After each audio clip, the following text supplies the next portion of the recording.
দায়বদ্ধতা এত বেশি ছিল যে কিছুক্ষণ আগে আলোচনায় নির্বাচিতভাবে বলছিলেন যে বাংলাদেশের সবাই মোটামুটি কবিতার চর্চা করে। কিভাবে করে? প্রবাদে কবিতা আছে, কথায় বার্তায় কবিতা চলে আসে, প্রেমপত্রে কবিতা আসে, সব জায়গায় কবিতা আছে। তো আরেকটা গুরুত্বপূর্ণ জায়গা যেখানে বাংলার মায়েরা ভূমিকা রাখে সেটা হচ্ছে সন্তান প্রতিপালন করা।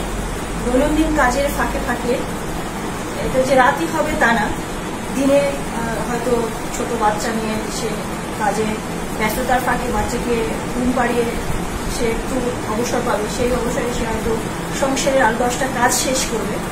তো সেই সময় সে বাচ্চাকে ঘুম পাড়াতো, তার জন্য কিন্তু গান ছিল, ঘুম পাড়ানি গান আমাদের দেশে সেটাকে বলা হয়। আমি এখন যে কবিতাটি নিয়ে আলোচনা করব সেই কবিতার প্রথম লাইন আমি বাংলাদেশে প্রচলিত একটা ঘুম পাড়ানি গান থেকে দুটো লাইন নিয়েছি। তো এটা হচ্ছে যে বাচ্চাদের ঘুম পাড়ানোর বিষয়টা হচ্ছে যে কোলের ওপরে নিয়ে বা হাঁটুর ওপরে বসলে হাঁটুর ওপরে নিয়ে ওই একটা তাল ছিল,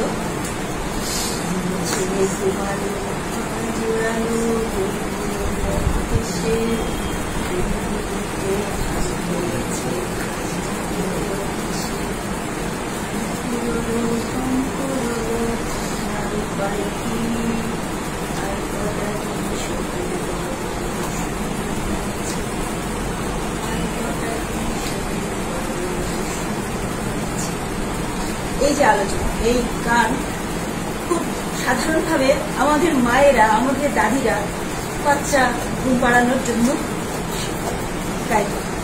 এর মধ্যে গভীর যে ভাব সেটা হচ্ছে তারা শোষণ, অত্যাচার এবং অভাব এটিকে এই গানের মধ্যে দিয়ে প্রকাশ করতে চেয়েছে।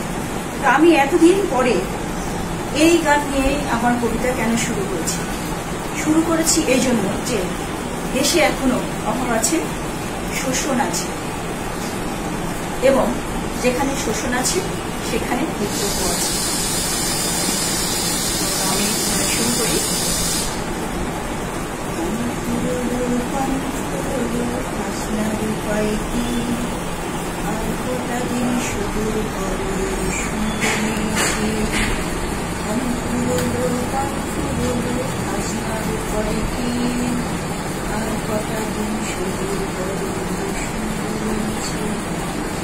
আর কত উঠবে ফসল কাঁদিবে চাষির ঝি, আর কত উঠবে ফসল কাঁদিবে চাষির ঝি, ঠিকই ঝুলে থাকবে তাদের স্বপ্ন দেখা দিন, পুঁজির হিসেব নিবে লুটে অনিয়মের ঋণ।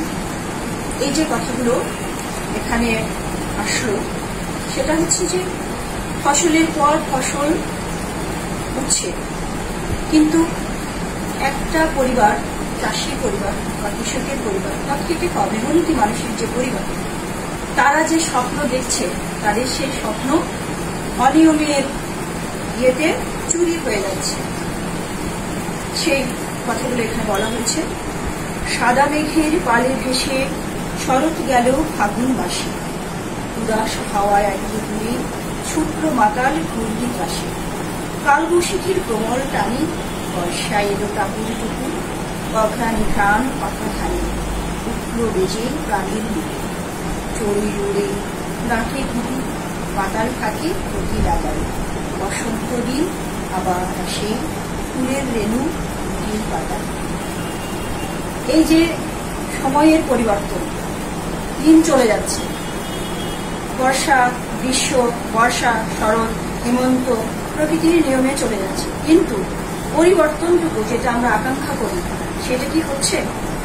দিন বদলের তুফানি ঢেউ বদলে দিল কত কিছুই, সবুরে যে মেওয়া ফলে তা চাষির ঘরে বন্ধা ভিটে, আর কত সে করবে সবুজ, আর কতকাল রসুন গুণা, আর কতকাল ভাগ্যঘাতের দিন বদলের পরিকল্পনা। যে কথাগুলো আমি বলছি, অভাব আছে, শোষণ আছে এবং স্বপ্ন আছে, এবং সংগ্রাম আছে। বলা হচ্ছে যে স্বপ্ন আমরা দেখছি যে একদিন আমাদের যে